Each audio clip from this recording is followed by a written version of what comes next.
Ah,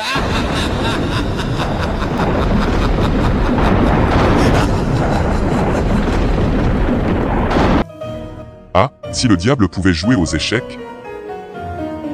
Si seulement il pouvait entendre la voix des esprits anxieux des humains. Il existe un moyen d'égarer les fidèles, construire une église ornée de symboles et de missels. Un coin de paradis sur terre, où les plaisirs, les convoitises de la chair, la fraude, le vol, la tromperie et l'égoïsme étaient vus comme de grandes vertus. Un lieu où tout s'achète ou se vend, y compris l'âme, à prix cassé. Qui n'est pas prêt à s'aventurer dans cette nouvelle religion? Dans l'église du diable, c'était censé être juste une secte, mais un pari a été placé. Qui gagnerait?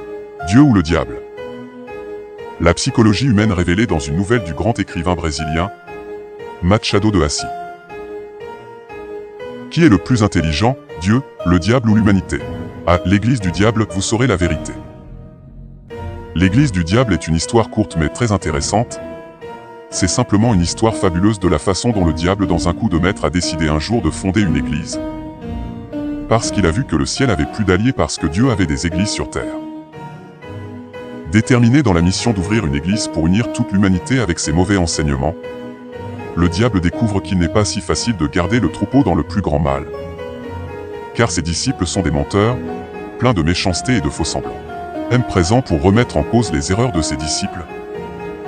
Il ne peut comprendre la raison de tant de déviations et contraint de s'envoler au ciel pour questionner Dieu car ses fidèles sont tellement corrompus qu'ils ne suivent pas sa doctrine. La réponse est: lisez-le maintenant et découvrez la ruse drôle et maladroite du diable.